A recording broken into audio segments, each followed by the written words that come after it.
મિત્રો, સમાજમાં વ્યસનના કારણે થતી તકલીફો વિશે લોકો ઘણા અજાણ છે અને આ તકલીફમાં ઘણી વખત એક્સિડન્ટ પણ થતો હોય છે, ક્યારેક ખેંચ પણ આવતી હોય છે અને આ બાબતમાં ક્યાં સારવાર કરાવી એ સમાજના ઘણા બધા લોકોને ખ્યાલ નથી હોતો, જેના કારણે સારવારમાં વિલંબિત થાય છે, એટલે કે લેટ થાય છે અને ઘણી વખત બીજા ઇસ્યુ પણ વધી જાય છે. રિસેન્ટલી એવા જ એક ક્લાયન્ટના રિલેટિવ આવે છે જેમને ફિઝિશિયન આપણે ત્યાં મોકલ્યા છે. અરાઉન્ડ એમને થોડા સમય પહેલાં જ એક્સિડન્ટ થયો હતો. રસ્તામાં ગાડી લઈને જતા હતા અને બે એનિમલ લડાઈ ઝઘડા કરતા હતા, ત્યાં એમની સાથે એક્સિડન્ટ થયો. પણ આ ટાઈમે વ્યસનમાં હતા કે નહીં, એનું કારણ હતું કે નહીં, આપણે હમણાં ડિસિઝન નથી લેવાનું.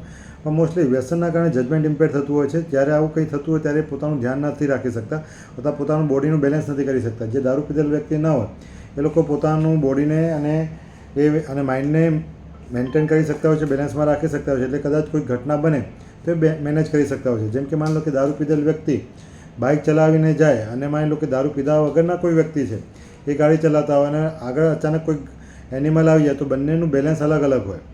જે પીધેલ વ્યક્તિ છે કદાચ ગાડીનું બેલેન્સ ના પણ કરી શકે, વ્યસન કરેલું હોય. આજે એવા એક વ્યક્તિના સગા આવેલા છે જેમને આપણે થોડું પૂછી લઈએ છીએ કે શું થયું હતું. એક્સિડન્ટ થયો પછી એમને વાગ્યું, તમે ક્યાં લઈ ગયા હતા? હોસ્પિટલમાં, લુણાવાડા સરકારી હોસ્પિટલમાં લઈ ગયા હતા. પછી ત્યાંથી એવું કીધું કે હેડ ઇન્જરી છે, તો કે તમે પ્રાઇવેટ હોસ્પિટલમાં લઈ જાઓ. પછી અમે પ્રાઇવેટમાં રિફર કર્યા. એટલે મોડાસા તમે લઈ ગયા, ત્યાં જઈને એમનું ઓપરેશન કરાવ્યું, હેમરેજ થયું હતું કે દાખલ કર્યા હતા? દાખલ કર્યા હતા. પછી માઇનર હતી, એના લીધે ખાલી તે દાખલ એની સારવાર કરાવી અને પછી એ સારું થઈ ગયું. પણ આ મીનવાઇલ દરમિયાન તમને દારૂની જે તકલીફ હતી એના માટે તમે કોઈ જગ્યાએ સારવાર કરવા માટે કીધું હતું, તમે પૂછ્યું તો ખરું કોઈને? કોઈ જગ્યાએ તમે એ પૂછ્યું નથી. બીજું કે તમને ક્યારે એવું લાગ્યું કે દારૂના કારણે આજે જે કન્ડિશન છે, બહુ ખરાબ કન્ડિશન, જે તમે વાત કરી કે ભાન ભૂલી જાય છે, આડીઅવળી વાતો કરે છે, કપડાં ખેંચી કાઢે છે, જેને અમારી ભાષામાં સનેપાતની બીમારી કહેવામાં આવતી હોય છે, એવું જે થયું એવું તમને લાગે છે કે દારૂના કારણે થયું? તમને પહેલાં ખબર હતી? નહીં સર, નથી ખબર એવી. પણ હમણાં જે તમે કન્ડિશન આવીને વાત કરી છે કે જે એનું પરિસ્થિતિ છે કે લવણી કરવી, ભાગી જવું, કપડાં ખેંચી કાઢવા, કેથેટર કાઢી નાખવું, જે આઈસીયુમાં હોય અને એ ટ્રીટમેન્ટ વખતે નાખ્યું છે, તો પાઇન્ટ જે ચડાવતા, બોટલો ચડાવતા એ ખેંચી કાઢી અને ભાન ભૂલી જવું, કોઈને ઓળખવું નહીં, તો આ બીમારીને સનેપાત કહેવાય. સનેપાતની બીમારી મગજને નુકસાન થવાથી થાય. હેમરેજમાં પણ થઈ શકે, મગજમાં તાવ ચડ્યો એના કારણે પણ થાય, અને દારૂ હોય તો કોઈ પણ વ્યસન એના ઉતારમાં પણ થાય, કોઈ પણ વ્યસનના કારણે થાય. હવે જો માની લો કે મગજમાં હેમરેજ નથી થયું, કોઈ તકલીફ નથી થતી, તો પણ વ્યક્તિના આવા લક્ષણો દેખાય, અથવા માની લો કે સાથે ખેંચ આવે, તો શક્ય છે કે કોઈ પણ વ્યસન જે હોય એમાં ખાસ કરીને દારૂના ઉતારમાં આવું થઈ શકે. એ અત્યંત જોખમી કન્ડિશન છે. પણ ઘણી વખત સમાજમાં અને લોકોને ખબર નથી હોતી કે આની સારવાર ક્યાં કરાવી. અને ઘણી વખત લોકો એવું પણ માનતા હોય છે કે દારૂ આપી જાય આમ બંધ થઈ જાય એટલે ફરી દારૂ આપતા હોય છે, પણ એ બહુ અયોગ્ય છે. આ જે બીમારી છે એને આલ્કોહોલ વિડ્રોલ ડિલિરિયમ કહેવામાં આવે, એટલે કે દારૂના ઉતાના કારણે થતું સનેપાતની બીમારી. હવે દારૂ ઘણી વખત માણસો કોઈ કારણોસર છોડી દે અચાનક, અથવા માની લો કે એમને મળે નહીં, અથવા માની લો કે દારૂના કારણે એટલું બધું નુકસાન થઈ ગયું છે કે એ લોકો ભાન ભૂલી જાય, એને સનેપાતની બીમારી કહે. અને ક્યારેક દારૂના કારણે ખેંચ આવી જાય પછી પણ આવું ભાન ભૂલી જવાની શક્યતા રહેતી હોય છે. તો આ જોખમી બીમારી તો છે. હા, દારૂ છોડાવતી વખતે આપણે યોગ્ય સારવાર કરાવીએ અને ધીરે ધીરે જ્યારે દારૂ છોડવા માટે પ્રોપરલી ટ્રીટમેન્ટ લઈએ, 5 દિવસ કે 3 દિવસ દાખલ થઈને કે 7 દિવસ, તો આ બીમારી ન થાય. આજના કિસ્સામાં અને આજની તારીખમાં એમને શું હમણાં તકલીફ થાય છે?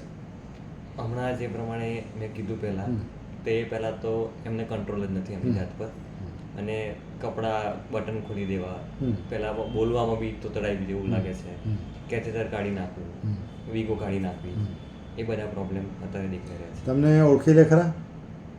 હા, અમુક માણસને આમ તો ઓળખી જ લે છે. આખો દિવસ ઓળખે કે અમુક ટાઈમે ઓળખે અને અમુક ટાઈમે ના ઓળખે?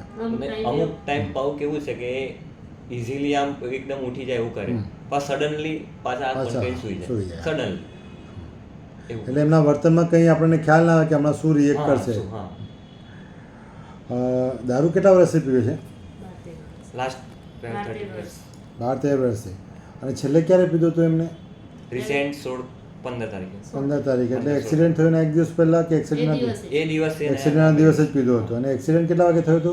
સાંજે 7:30. અને સવારમાં પીવે કે સાંજે પીવે જનરલી? એટલે આખા દિવસમાં પણ મેઇન સવારથી ચાલુ કરી? સાંજે વધારે પીવે. પણ સવારે પીવે ખરા? નોર્મલી લઈ લે છે. દેશી કે અંગ્રેજી પીવે? બંને પીવે. અને ક્યારે છોડવા માટે કોશિશ કરી છે ખરી એમને? એ જાતે કરે છે પણ કંટ્રોલ નથી થતો. ઓકે. ડૉક્ટરની જે ખાસ કરીને લોકોને ખબર નથી હોતી કે સમાજમાં જે કન્સલ્ટન્ટ સાયકાટ્રિસ્ટ હોય, જે મનોચિકિત્સક છે, એ જ ડી એડિક્શન સ્પેશિયાલિસ્ટ એટલે વ્યસન મુક્તિના એક્સપર્ટ તરીકે કામ કરતા હોય છે અને દારૂ અને વ્યસન બીજાનું પણ છોડાવતા હોય છે. પણ ક્યારે તમે એમની મદદ લીધી કે એમની સારવાર લીધી ખરી ના આટલા એ વર્ષોમાં? બધું ના. કેમ? અમે જઈએ દવા લઈએ અને એ વખતે આમ તેમ થોડું કંટ્રોલ થઈ જાય એટલે પછી પાછા શું કરે પછી પાછા હતાય હા, એટલે કઈ જગ્યાએથી દવા લીધી હતી? એવું પહેલાં કોઈ સાયકાટ્રિસ્ટ પાસે લીધી કે આપણે જે જીપી ડૉક્ટર જે કહીએ નજીકમાં એવા નજીકના ડૉક્ટર પાસે આપણે જે જનરલ ફિઝિશિયન હોય ને આપણે ઓળખતા હોય લોકો એ છે પણ એના આયુર્વેદિક હા આયુર્વેદિક પણ કોઈ સ્પેસિફિક જે વ્યસન મુક્તિના એક્સપર્ટ તરીકે જે ના, સાયકાટ્રિસ્ટ કામ કરે ત્યાં નથી રહેતી. મિત્રો, સમાજમાં ઘણા બધા લોકોને ખબર નથી હોતી કે સાયકાટ્રિસ્ટ એ ફક્ત મગજના રોગો કે માનસિક રોગો કે મનના રોગોની સારવાર નથી કરતા હોતા. એ વ્યસનની સાથે જોડાયેલી તમામ બીમારીની સારવાર કરતા હોય છે. તેમજ સેક્સ્યુઅલ પ્રોબ્લેમ સાથે એટલે કે સેક્સના પ્રોબ્લેમની પણ સારવાર કરતા હોય છે. એટલે ઘણી વખત જે અમુક સાયકાટ્રિસ્ટ છે એ સ્પેસિફિક એ જ ફિલ્ડમાં કામ કરતા હોય કે સેક્સોલોજીસ્ટ તરીકે કામ કરે અથવા ડી એડિક્શન સ્પેશિયાલિસ્ટ તરીકે જ કામ કરતા એટલે વ્યસન મુક્તિના એક્સપર્ટ. પણ તમારા નજીકના કોઈ પણ સાયકાટ્રિસ્ટ હોય તો આ બધું કામ એ લોકો કરતા હોય છે અને સારી રીતે કરતા હોય છે. તો વ્યસન છોડાવવા માટે તમારું મન મક્કમ હોય તો તમે નજીકના સાયકાટ્રિસ્ટ પાસે તમે ટ્રીટમેન્ટ લઈ શકો છો અને વ્યસન ચોક્કસપણે છૂટી પણ શકે છે જો તમારું મન મક્કમ હોય તો. પણ ઘણા લોકો દારૂ કે વ્યસન છોડવા માટે કોશિશ કરતા હોય છે પણ ઘણી વખત એમને પ્રોપર માર્ગદર્શન નથી હોતું. કઈ સારવાર કરાવી, કયા ડૉક્ટર પાસે કરાવી એમનું એમને નોલેજ નથી હોતું.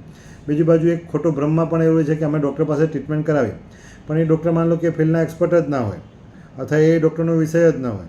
જેમ કે કોઈ વ્યક્તિ મારી પાસે આવીને એવું કહે કે સર તમે તો સાયકાટ્રિક ડૉક્ટર છો પણ મને એપેન્ડિક્સનો દુખાવો થાય છે તો ડેફિનેટલી એપેન્ડિક્સનો દુખાવો એઝ અ ડૉક્ટર તરીકે હું પ્રાઇમરી સારવાર કરી શકું પણ ઓપરેશનની જરૂર પડે તો એ સર્જન જ કરી શકે. એમાં પછી મારો કોઈ રોલ નથી ઓપરેશનમાં. તો એ સમજવું બહુ જરૂરી છે કે દરેક ડૉક્ટરની સ્પેસિફિક સ્કિલ હોય છે, એક્સપર્ટાઇઝ હોય છે, એ પ્રમાણે એની પાસે સારવાર કરવાની હોય છે.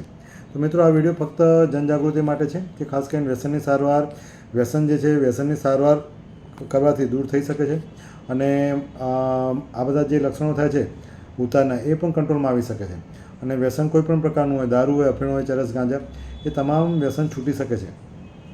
મારું નામ ડૉક્ટર મુકુંદરાય ડિંડો છે. હું રૂમી માઇન્ડ એન્ડ બ્રેન હોસ્પિટલમાં એઝ એ એમડી કન્સલ્ટન્ટ તરીકે હું કામ કરું છું. Thank you.